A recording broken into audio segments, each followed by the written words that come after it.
அண்மைச் செய்தி. திருச்சி மாவட்டம் பகவதிபுரத்தில் சத்துணவு ஊழியர்களின் போராட்டத்தால் மாணாக்கர்களுக்கு பெற்றோரே மதிய உணவு சமைக்கும் அவலம் ஏற்பட்டிருக்கிறது.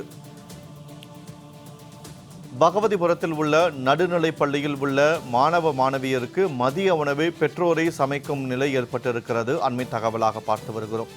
பல்வேறு கோரிக்கைகளை வலியுறுத்தி சத்துணவு பணியாளர்கள் போராட்டத்தில் ஈடுபட்டு வரக்கூடிய நிலையில் தற்போது பெற்றோரே மாணாக்கர்களுக்கு மதிய உணவை சமைக்கக்கூடிய அந்த அவலம் ஏற்பட்டிருக்கிறது. பள்ளி கல்வித்துறை அமைச்சர் தொகுதியில் சத்துணவு ஊழியர்கள் போராட்ட களத்தில் உள்ளதால் உணவில்லாமல் தவித்த பள்ளி மாணாக்கருக்கு பெற்றோரே உணவு சமைத்து கொடுக்கக்கூடிய அந்த நிலை ஏற்பட்டிருக்கிறது. அண்மை தகவலாக பார்த்து வருகிறோம். திருச்சி மாவட்டம் பகவதிபுரத்தில் சத்துணவு ஊழியர்களின் போராட்டத்தால் மாணாக்கருக்கு பெற்றோரே மதிய உணவு சமைக்கும் அவலம் அரங்கேறியிருக்கிறது. பள்ளியில் மதிய உணவை பெற்றோரை சமைத்து மாணாக்கருக்கு கொடுக்கும் அவலம் அரங்கேறியிருக்கிறது. பல்வேறு கோரிக்கைகளை முன்வைத்து சத்துணவு பணியாளர்கள் போராட்டத்தில் ஈடுபட்டு வரக்கூடிய நிலையில் இந்த நிலை ஏற்பட்டிருக்கிறது.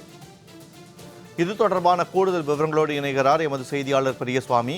வணக்கம் பெரியசாமி. தற்போது பள்ளி கல்வித்துறை அமைச்சர் தொகுதியிலேயே சத்துணவு ஊழியர்கள் போராட்டத்தில் ஈடுபட்டு வரக்கூடிய நிலையில் தற்போது பெற்றோரே பள்ளியில் மாணாக்கருக்கு சமைத்து கொடுக்கக்கூடிய அந்த நிலை ஏற்பட்டிருக்கிறது.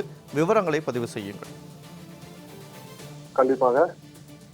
திருச்சி திருவரம்பூர் பள்ளி கல்வித்துறை அமைச்சர் தொகுதியில் சத்துணவு ஊழியர்கள் போராட்ட காலத்தில் ஈடுபட்டதால் பகவதிபுரம் திருவரம்பூரில் உள்ள பகவதி மாநகராட்சி பள்ளியில் மாணவர்களுக்கு பெற்றோரை வந்து சமைத்து கொடுக்கும் அவநிலை ஏற்பட்டுள்ளது. இதனால் சிறிது எவ்வளவு சமைப்பது என்று தெரியவில்லை மற்றும் இவர்கள் முதல் முறையாக சமைப்பதால் எத்தனை மாணவர்கள் என்று என்ன அளவு என்று தெரியவில்லை. மதியம் சாப்பாடு எப்படி கொடுப்பது என்று தெரியவில்லை என குழந்தை தெரிகின்றனர்.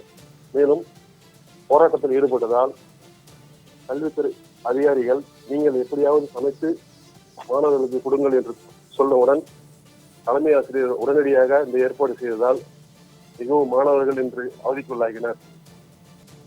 தகவலுக்கு நன்றி பெரியசாமி.